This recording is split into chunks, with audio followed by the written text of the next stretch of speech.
Es una tarde espesa de febrero de 1813. El sol cuelga bajo y dorado sobre la plaza principal de Valledupar, uno de los bastiones políticos y económicos de la provincia de Santa Marta. El aire huele a polvo, a cuero seco, a carne salada. La gente se agolpa, murmura. Algo va a pasar. Desde una de las esquinas avanza una mujer. Su vestido es oscuro, austero, pero su porte impone. No lleva escolta, pero abre paso. En una mano sostiene un pliego doblado con firmeza. En la otra, el temblor contenido de una decisión. Su nombre es María Concepción Lopereno, criolla, viuda, madre, hacendada, pero ante todo, dueña de sí. Y lo que está a punto de hacer no figura en ningún catecismo, ni en las normas de su clase, ni en los sermones del púlpito. Va a leer en voz alta el acta de independencia del Cabildo de Valledupar, justo en el corazón de la provincia de Santa Marta, aún leal al rey. Y luego, sin parpadear, sin pedir permiso, va a tomar el retrato de Fernando VII y le va a prender fuego. La tela arde rápido, el humo sube lento, y en ese instante el aire caliente se llena de algo más que ceniza, se llena de historia. Ese fuego que muchos quisieron apagar todavía arde. Es llama, es acto, es una mujer escribiendo con fuego en el margen de los siglos. Si uno afina el oído, si uno se detiene a mirar más allá de las placas y los himnos, descubre que hay otras voces, voces que no suenan en las plazas, pero que susurran desde los testamentos, desde las cartas manchadas, desde los ecos de los patios y los rezos de las abuelas. Voces de mujeres que resistieron, que tramaron, que lideraron algunas veces sin permiso. Voces que en ese momento no buscaban monumentos, sino futuro.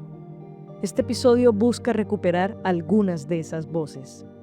Esas que tejían con hilo y con estrategia, esas que nacieron en los tiempos en que la tierra aún hablaba lengua madre y la mujer era el centro del mundo, de las que vieron llegar los cascos y las espadas y no se arrodillaron, de las que entendieron que había que sobrevivir primero para poder contar después, de las que fueron convertidas en esclavas, en esposas, en sombras, y de las que, aún desde esa sombra, sembraron la revolución.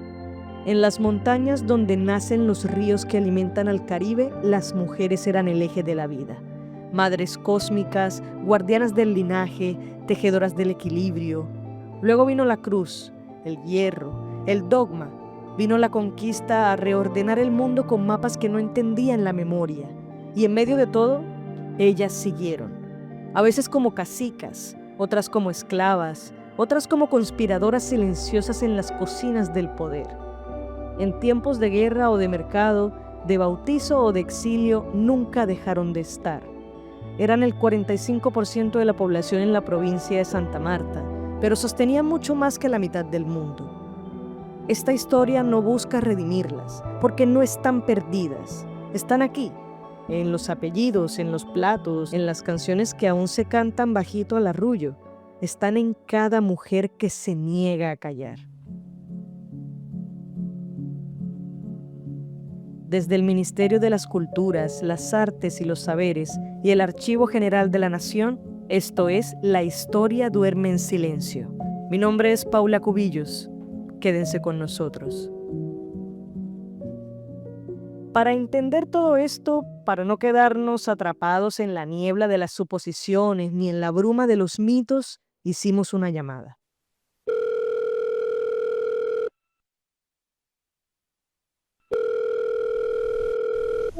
¿Aló? Era una mañana templada en Santa Marta, y del otro lado de la línea, en Bogotá, la voz de Mabel López nos recibió con la calidez de quien lleva años hurgando entre archivos y memorias ajenas. Historiadora, periodista, profesora, Mabel ha pasado buena parte de su vida buscando a las mujeres que la historia dejó por fuera. Bueno, yo soy profesora de la Universidad Nacional, profesora asistente de la Universidad Nacional.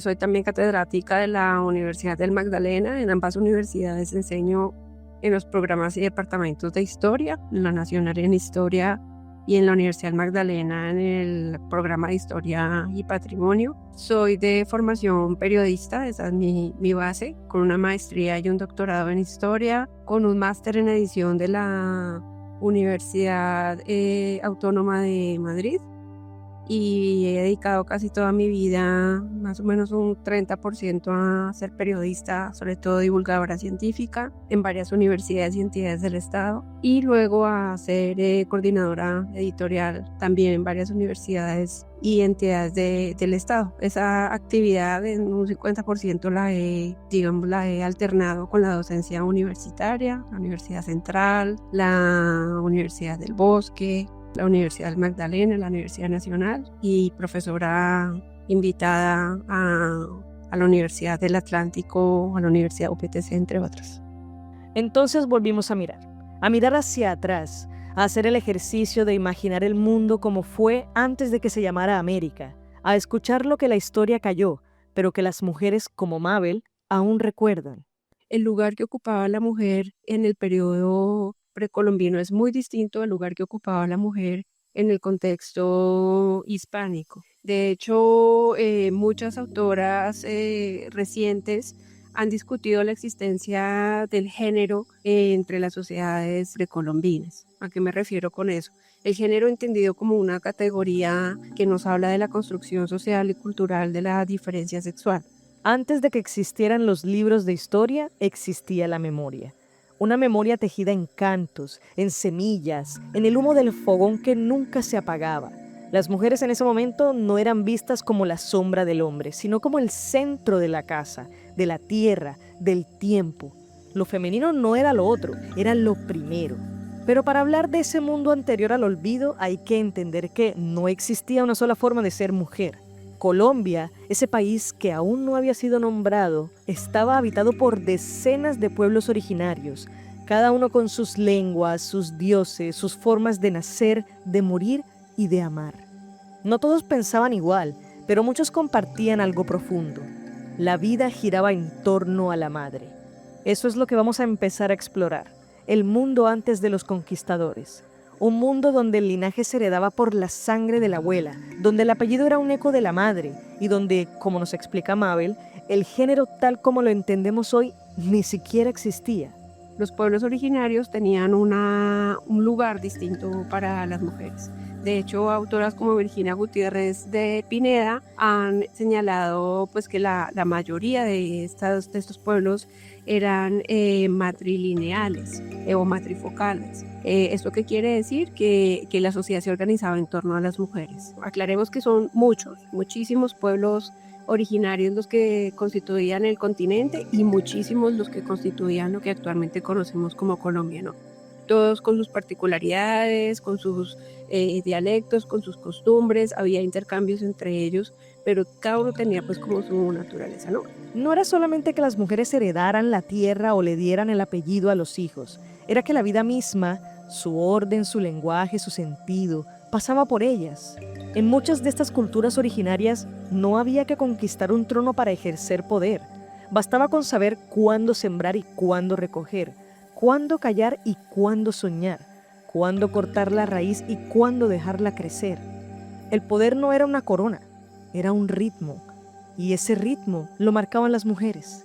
La palabra madre no era un rol íntimo, era un principio fundacional.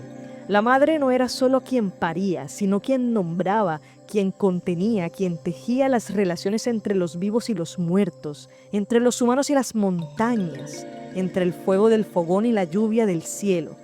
Todo lo sagrado pasaba por sus manos. Y cuando llegaron los invasores, con sus cruces de madera, sus armaduras de miedo y sus mapas sin alma, lo que encontraron fue un mundo que no sabían leer. Vieron mujeres sin marido y pensaron en pecado. Vieron cacicas que tomaban decisiones y pensaron en desorden. Pero lo que no entendieron fue que aquel mundo estaba sostenido por una arquitectura femenina, silenciosa pero firme, como el tejido de una hamaca. Y sin embargo, ese tejido no se rompió del todo. Muchas resistencias se alzaron con lanzas, con piedras, con huidas, pero otras, las más profundas, resistieron desde lo íntimo, desde el silencio, desde el cuerpo, desde el recuerdo. mujeres que guardaron las canciones antiguas en la lengua, que escondieron la medicina en las trenzas, que enseñaron a sus hijas a seguir viendo lo que ya no se podía nombrar. Resistencias que no hicieron ruido, pero que sobrevivieron a la espada y al sermón. Porque antes de los decretos, de las leyes, de los evangelios, hubo una ley más antigua, la del equilibrio. Y en ese equilibrio, la mujer era el centro. Entonces hay que entender que la mujer tenía un lugar muy importante, no solamente para configurar la sociedad, para determinar el parentesco, sino que también la mujer era decisiva en términos religiosos, digamos pensando en las divinidades o en el equilibrio, la cosmogonía. La mujer es fundamental. En muchas de estas sociedades la mujer era mucho más que un cuerpo reproductor. Era una figura sagrada, un puente entre lo visible y lo invisible. No solo tejía mantas, también tejía el mundo. Su sangre no era tabú, era origen. Su palabra no era susurro, era guía. Y su lugar no era al lado del altar, sino en el centro mismo del universo.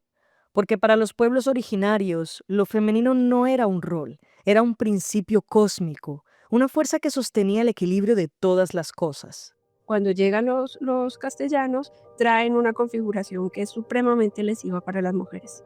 Desde la matriz griega, desde la matriz romana, desde la matriz judío-cristiana, la mujer ocupa un lugar, digamos, de sujeción al hombre. Son culturas absolutamente patriarcales en las que básicamente a la mujer les he negado su poder ancestral, tiene que estar sometida pues a las decisiones y a todas las estructuras que establece el pater familias, que es una figura que sobre todo aporta la cultura romana. Desde los discursos de la antigüedad se viene diciendo que la mujer no tiene capacidad de raciocinio, que es tendiente al mal, que es una mujer que llega para atormentar a los hombres. Ese es, por ejemplo, un discurso muy propio de los griegos. Y ese tipo de discursos misógenos y de estructuración de costumbres, pues va a llevar, por ejemplo, a que, sobre todo con la cultura judío-cristiana, la mujer se entienda como lo dicen así, pues en términos, tomando términos de San Pablo en la Biblia, la mujer es una extremidad, mientras que el hombre es la cabeza de la familia. El hombre es la cabeza de la familia como Jesucristo es la cabeza de la iglesia. Lo que vino con la conquista no fue solo el hierro ni la cruz, fue un modo de mirar el mundo que ya no reconocía lo que aquí existía. Los conquistadores no solo fundaron ciudades, también fundaron una forma nueva y brutal de organizar la vida. Trajeron una idea de mujer que venía de lejos, de muy lejos, de los pasillos de Roma antigua, donde el pater familias era dueño de los cuerpos y los silencios de su casa, de los púlpitos cristianos donde se predicaba que la mujer debía callar, obedecer y rezar por el alma de su marido. Bajo ese nuevo orden, el cuerpo femenino dejó de ser origen y se volvió propiedad. Dejó de ser centro y pasó a ser apéndice.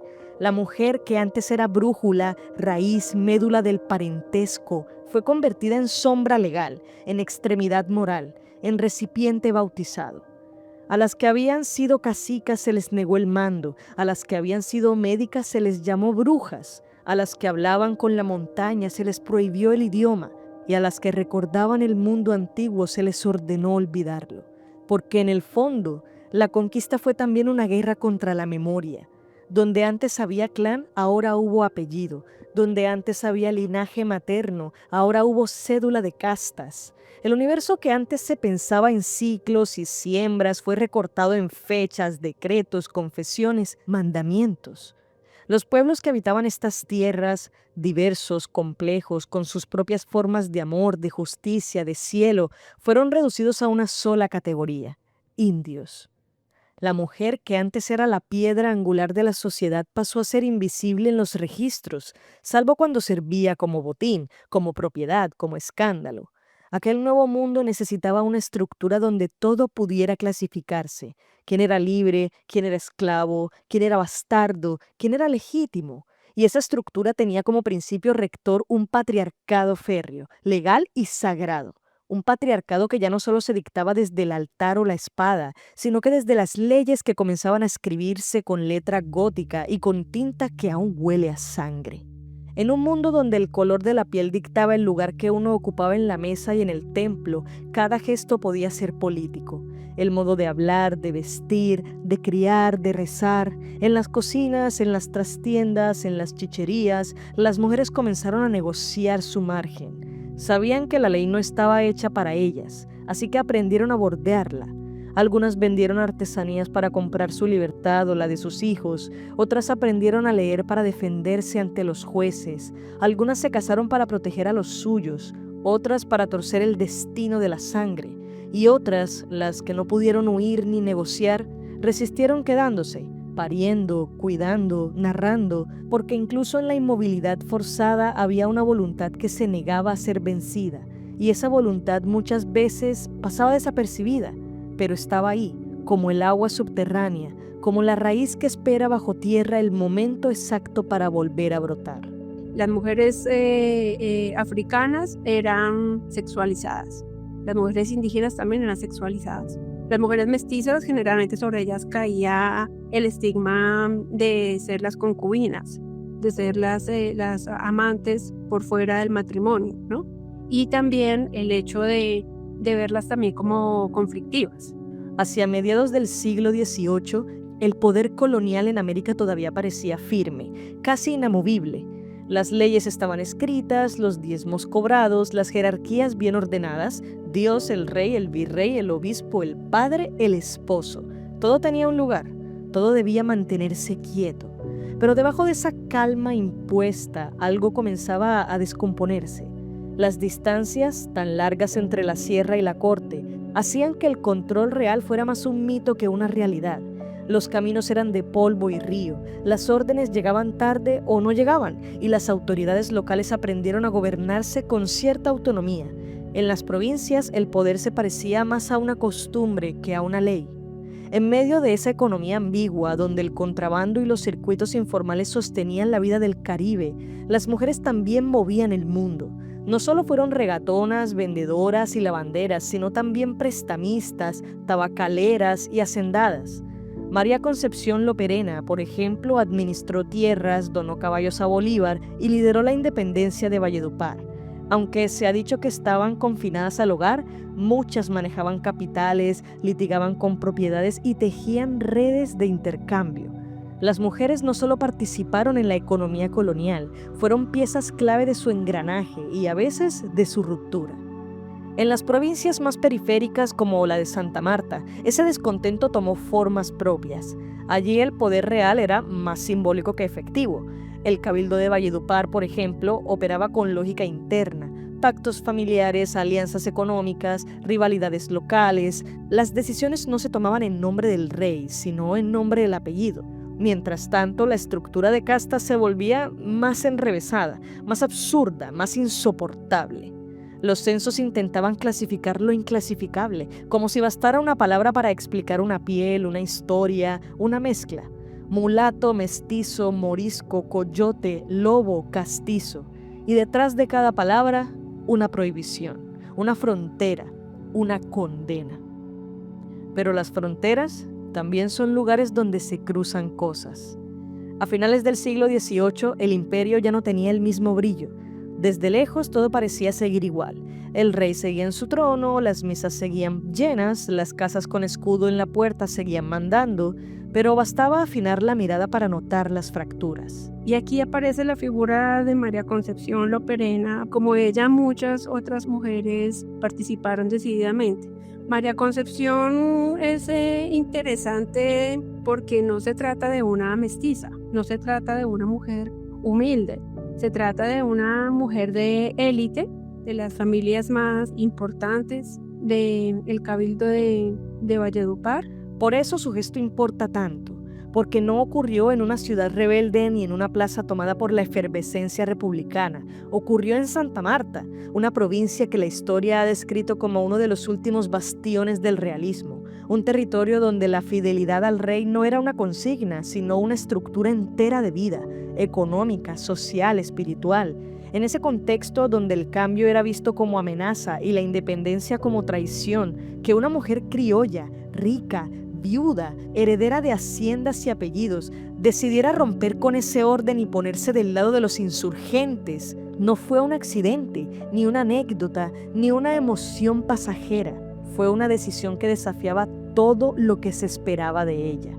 María Concepción Loperena no era una mujer al margen, era el centro de un linaje, de una red de poder, de una lógica económica. Y justamente desde ahí, desde adentro, desde el lugar donde todo debía permanecer intacto, ella decidió hacer lo impensable: entregar caballos a Bolívar, leer el acta de independencia en la plaza, quemar el retrato del rey, desafiar el mundo que la había hecho poderosa.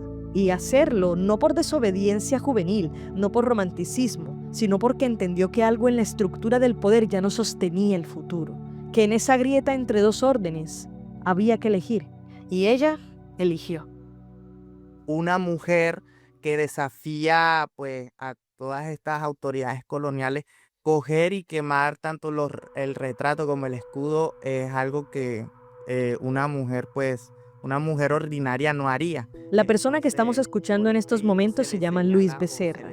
Luis es estudiante del programa de Historia y Patrimonio en la Universidad del Magdalena y junto con su compañero Robert Jaimes realizó una investigación dedicada a reconstruir con rigor el papel de María Concepción Loperena durante el periodo de la independencia.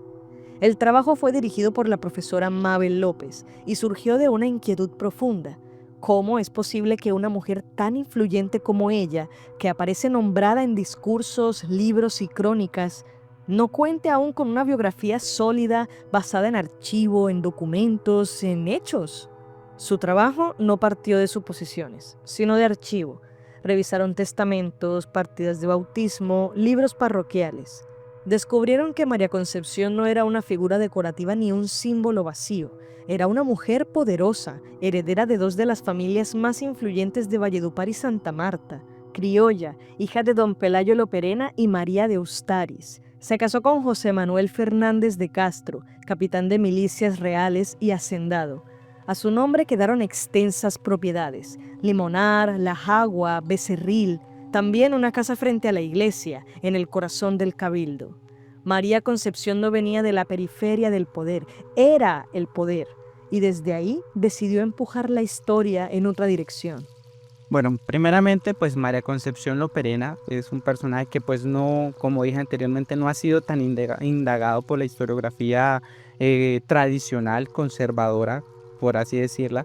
Pues como se sabe, los hombres o la historiografía se encargó de buscar, de indagar sobre personajes ya conocidos, pero como que dejó a un lado el papel importante que tuvo la mujer dentro de este proceso que fue el proceso independentista. Este que estamos escuchando es Robert, y para contar la historia de María Concepción Loperena vamos a estar alternando entre las voces de él y de Luis. Nosotros partimos de unas hipótesis porque todavía como que no quedó esclarecido como que los factores que la llevaron a ella a cambiar de bando. Muchas mujeres viudas van a pensar qué les convendría más, si estar del lado patriota o del lado realista. Esto obviamente viendo pues el contraste que había entre las luchas y quienes iban ganando en aquel entonces, si los patriotas o los realistas, y ellas netamente se pasaban de un bando a otro simplemente como para proteger sus intereses, proteger sus propiedades, porque es sabido que en algunos casos, si algunas personas apoyaban pues al bando patriota, la autoridad colonial pues podía decomisar pues algunas propiedades, por ejemplo. Entonces esto pudo haber sido un motivo del por qué María Concepción cambia de un bando a otro, sabiendo pues también de que el panorama de la provincia de Santa Marta estaba como desestabilizado. En varias ocasiones Cartagena había amenazado a Santa Marta con ser invadida. María Concepción Loperena,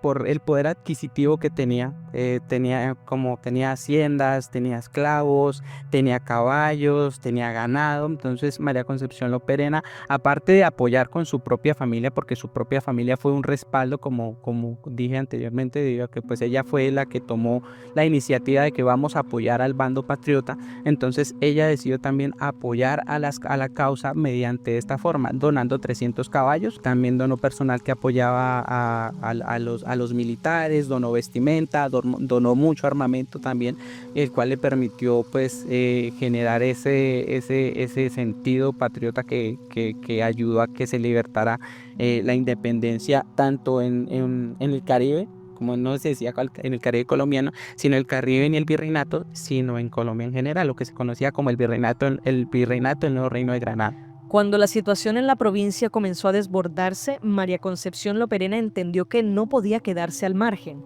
La guerra ya no era algo lejano que ocurría en otras ciudades. Cartagena había amenazado con invadir Santa Marta más de una vez. Los patriotas avanzaban por el interior. El cabildo de Valledupar estaba dividido. Algunos seguían fieles al rey, otros empezaban a simpatizar con la causa republicana, aunque con cautela. En ese contexto, su suposición era delicada. Viuda, con 7 hijos a su cargo, heredera de una de las familias más poderosas de la región, María Concepción tenía mucho que perder. Sus tierras, sus bienes, su influencia, pero también tenía capacidad de maniobra, y la usó. Convocó a su familia más cercana y tomó una decisión. Se sumaría al bando patriota. No fue una adhesión emocional, fue una apuesta política. Había leído bien el momento. El poder realista comenzaba a fragmentarse y el respaldo al rey dejaba de garantizar seguridad. Fue un gesto calculado, pero también valiente, porque en ese momento nadie tenía certeza de qué bando iba a ganar. Y en ese margen de incertidumbre, ella eligió. Se sabe que para ese entonces, entre 1810 y 1813, se empieza como que esta idea de no solo invadir a Santa Marta, sino liberar todos los pueblos aledaños que habían al río Magdalena. Dentro de esa junta pues estaba Simón Bolívar y es doña Gabriela Fernández de Castro quien le dice a María Concepción Loperena, el capitán, porque en ese entonces no era general, el capitán Simón Bolívar va a liberar todos los pueblos aledaños al río Magdalena y sería buena idea de que hablases con él en Chiriguaná. Entonces se sabe que por medio del testamento de María Concepción Loperena, efectivamente María Concepción Loperena sí llega a Chiriguaná y sí habla con Simón Bolívar. Y luego el 4 de febrero de 1813, junto con la Junta Provincial de Valledupar y por órdenes de Simón Bolívar, pues se elige a María Concepción Loperena para hablar, redactar y hablar en la plaza de Valledupar el acta de independencia. Posteriormente a eso, María Concepción Loperena agarra el retrato de Fernando VII y el escudo de España y los quema. Entonces ese momento fue como muy crucial dentro de la historiografía de María Concepción Loperena. Esa escena, la mujer de élite criolla terrateniente parada frente a la plaza de Valledupar con el acta en la mano, marcó un antes y un después. No solo por lo que dijo, sino por lo que representaba. En un territorio todavía leal al rey, donde las autoridades locales se debatían entre la obediencia y el miedo, María Concepción Loperena habló en nombre de una independencia que aún era incierta, arriesgada, peligrosa. Lo hizo con la autoridad que le daba su apellido, su fortuna y su liderazgo dentro del cabildo. Y no se limitó a las palabras. Quemó el retrato de Fernando VII. Lo hizo frente a todos, como quien rompe de forma deliberada y pública con el mundo al que había pertenecido. Después de eso, la historia vuelve a enmudecer. No sabemos mucho más de su vida tras ese momento. No hay retrato suyo, no hay estatuas, no hay calles con su nombre, pero ese acto, esa decisión concreta en el momento más tenso, bastó para que su nombre quedara escrito en los márgenes del archivo. No como símbolo, sino como protagonista. No como excepción, sino como una parte de una red más amplia de mujeres que desde distintos lugares ayudaron a empujar el curso de la historia cuando más falta hacía. La resistencia de las mujeres y el movimiento organizativo de las mujeres nunca paró. Entonces, eso nos muestra también respecto al presente, haciendo un ejercicio, pues, digamos, como de conciencia histórica y comparando estos dos momentos que son pues muy distintos, pero también hay permanencias, lo que nos muestra conocer de la independencia y de las mujeres de la independencia ese entender que las mujeres siempre han estado muy involucradas en la construcción de un proyecto de nación, siempre han resistido a las desigualdades y a las violencias, y realmente nos enseñan que a pesar de que esa configuración social que tenían nuestros pueblos originarios fue arrebatada y se impuso una configuración social que poco tenía que ver con la filosofía y con la cosmogonía de los pueblos originarios, algo nos queda de esas ancestras. Y creo que eso pues sería como el mensaje que quisiera que quedara. Mirar hacia atrás no es solo un ejercicio de memoria, es también una forma de entender por qué somos como somos. La historia de las mujeres en este territorio, desde las madres cósmicas de los pueblos originarios hasta figuras como María Concepción Loperena, no es una historia secundaria ni decorativa, es parte del corazón de lo que hoy llamamos país. Ellas estuvieron ahí cuando se tejió el mundo, cuando se rompió y cuando hubo que volver a armarlo desde las cenizas.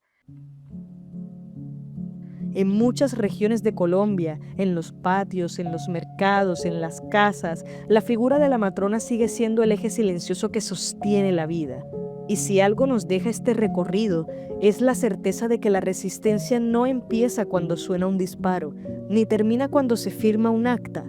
A veces la resistencia es cuidar, decidir, no callarse, quedarse. Y si algo nos deja este recorrido es la certeza de que las mujeres no fueron espectadoras del pasado, sino arquitectas del presente. Tal vez sin escudo ni uniforme, pero con autoridad, con inteligencia y con una voluntad que nunca se retiró del todo.